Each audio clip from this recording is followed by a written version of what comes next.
দর্শক, ১০ তারিখ, এ মাসের ১০ তারিখ এসএসসি পরীক্ষা শুরু। এইচএসসি পরীক্ষা শুরু, অর্থাৎ ১০ তারিখ থেকে ২০২৫ সালের এইচএসসি পরীক্ষা শুরু।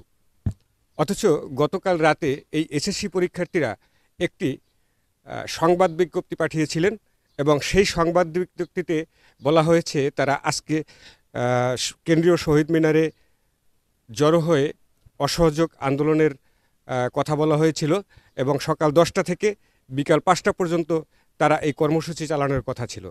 কিন্তু আপনারা দেখতে পাচ্ছেন এখন বাজে দুপুর ১২টা, অথচ এই দুপুর ১২টা পর্যন্ত কোনো শিক্ষার্থীর এখানে দেখা পাওয়া যায়নি এবং দুই একজন যাদেরকে পাওয়া গেছে তারা ক্যামেরার সামনে কথা বলতে রাজি হচ্ছিল না। দর্শক, এই এইচএসসি পরীক্ষা ১ মাস পিছানোর দাবিতে তারা এই অসহযোগ আন্দোলনের ডাক দিয়েছিল। কিন্তু এখানে এসএসসি পরীক্ষার্থীদের দুই একজন ছাড়া কাউকেই এখানে পাওয়া যায়নি।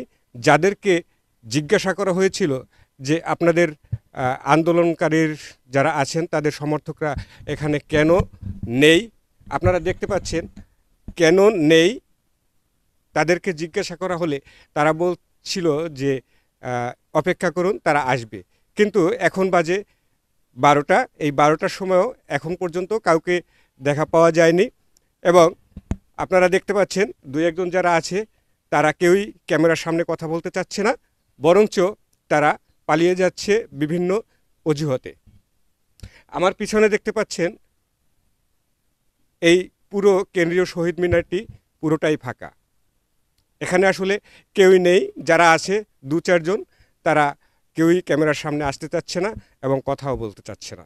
এরপরে আমরা এখান থেকে গিয়েছিলাম সেই ঢাকা শিক্ষা বোর্ড, যেখানে শিক্ষা বোর্ডে ঘেরাও কর্মসূচির কথা বলা হয়েছিল, অথচ সেই ঢাকা শিক্ষা বোর্ডে গিয়ে সেখানেও কাউকে পাওয়া যায়নি। এমনকি কেন্দ্রীয় শহীদ মিনার দু একজন পাওয়া গেলেও ঢাকা শিক্ষা বোর্ড সেখানে অবস্থান করেছিলাম আমরা অনেক সময়, কিন্তু অবস্থান করার পরেও এখানে কোনো শিক্ষার্থীকে আদৌ পাওয়া যায়নি। দর্শক, আপনারা একটু দেখুন তো, আপনাদের একটু চারপাশ আমি ঘুরিয়ে দেখাচ্ছি। এই চারপাশে কিন্তু কাউকে দেখা যাচ্ছে না, আন্দোলনকারীর কাউকে কিন্তু খুঁজে পাওয়া যাচ্ছে না বা দেখাও যাচ্ছে না। দর্শক, আজকে পর্যন্তই, দেখা হবে পরবর্তী কোনো ভিডিওতে। ততক্ষণ আপনারা ভালো থাকুন, সুস্থ থাকুন।